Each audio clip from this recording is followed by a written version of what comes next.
Tonight on NDG Now. The West Haven Community Center is struggling to keep its doors open due to serious budgetary constraints.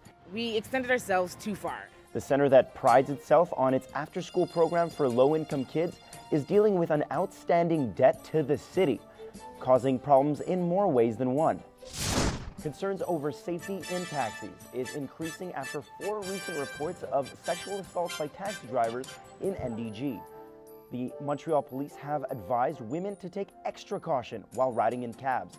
Our reporter Elise Favis is here in studio to give us more information on the issue. And an NDG dance class brings the community together, helping people embrace their natural groove while staying both physically fit and socially active. I feel rejuvenated, I feel full of energy.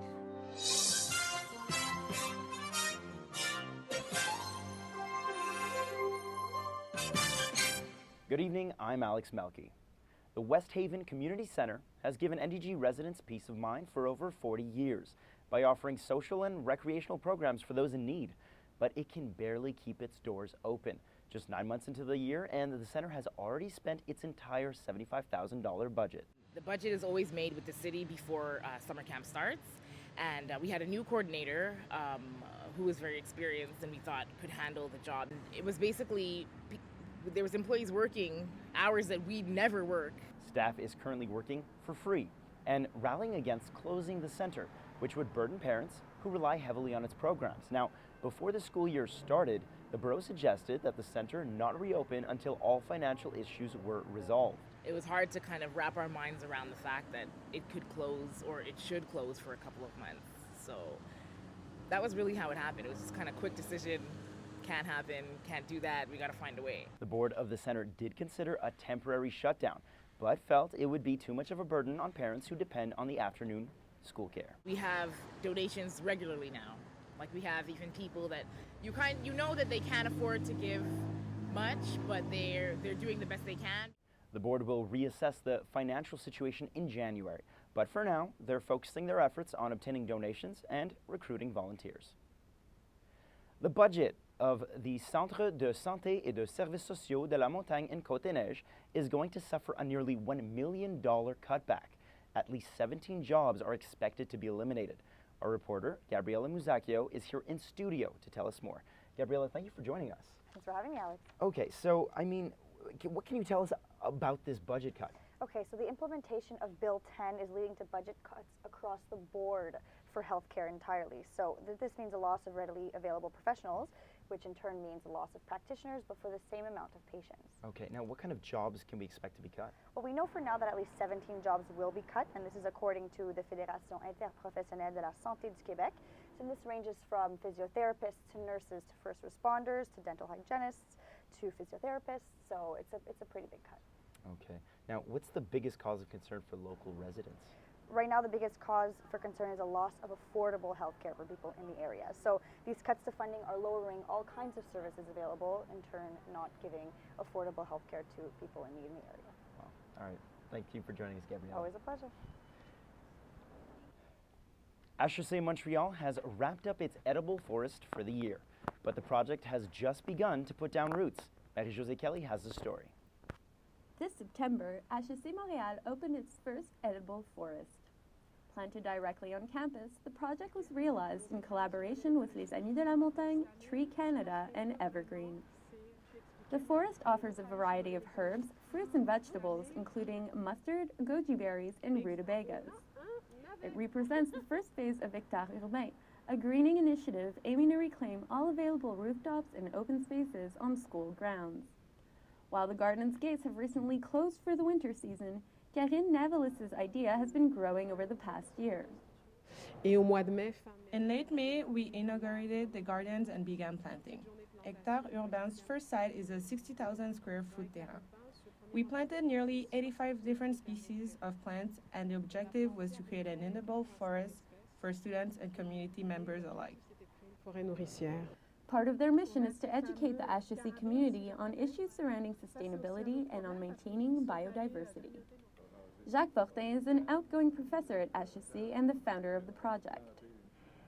on a toujours une preuve à faire. We have a responsibility to show the value of investing in the environment, and we have to make an effort to be environmentally friendly. So we thought to ourselves, let's lead by example and show people by making this a community project. However, the Hectare Urbain project doesn't just end with gardening. One of their goals is the preservation of rare heirloom varieties. Les semences ancestrales, c'est vraiment... Heirloom seeds are seeds that have not been altered by humans, seeds that reproduce the original species of plants. We're seeing less and less of these plants because they are not as nice looking for marketing purposes, which is leading to a homogenization of our food. We're in the process of losing them forever. While the project is beneficial for the environment, community involvement is flourishing as well. More than 40 students are contributing to the forest's upkeep, though the project is not just for the HEC community. Donc c'est vraiment un projet. So it's really a project based on social economy and community economy. This is what we try to teach at HEC. We offer a lot of courses on social economy, and the idea is really one of equity. The project is expected to grow in coming years. Hectare Urbain is hoping to partner with different groups to show that business and urban agriculture can go hand in hand. For NDG Now, I'm Marie-Josée Kelly. The so-called Vendôme Danger Zone has many cyclists and pedestrians in the area worried about safety. On October 24th, an 81-year-old man was struck by a bus while crossing the street in the area.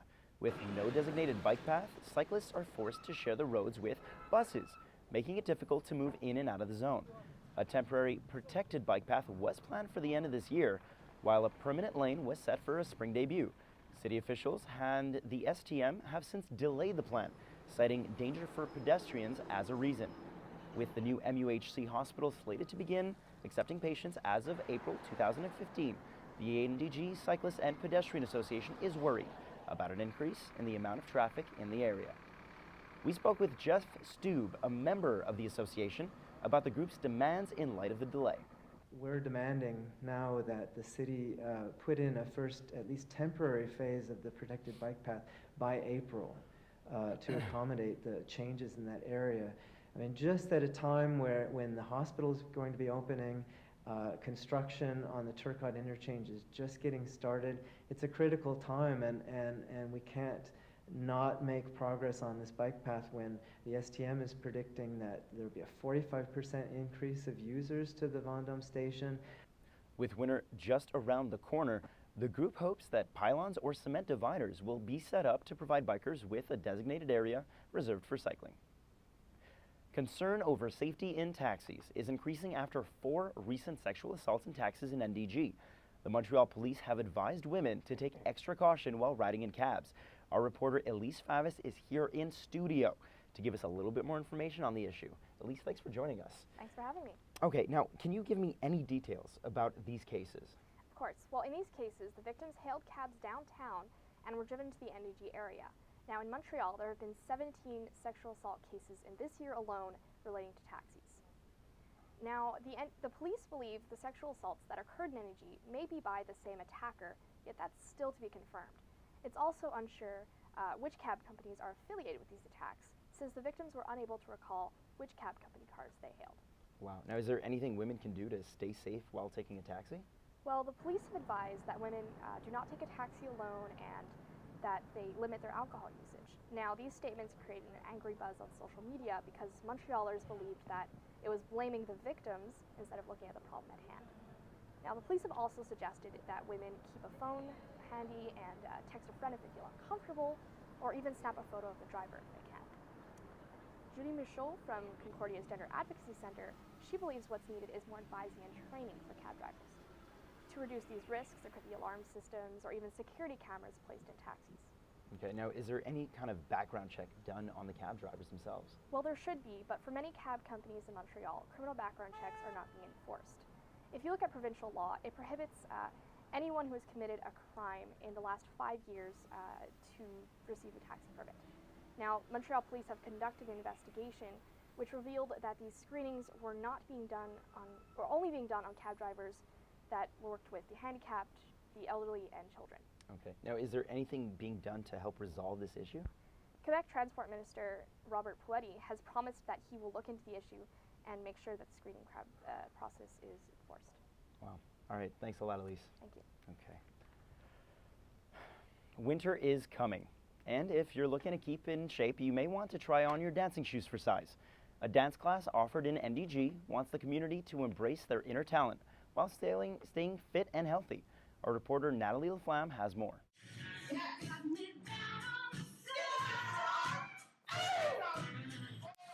This is a typical Thursday evening for Nadine Joy Collins and her Groove class at the St. Raymond's Community Center. The Groove is an international dance program that requires little choreography and instead focuses on free body movement and confidence. Collins started grooving after suffering an ankle injury. She enjoyed it so much that she decided to become a groove facilitator. Her favorite part of the job is watching people find their rhythm.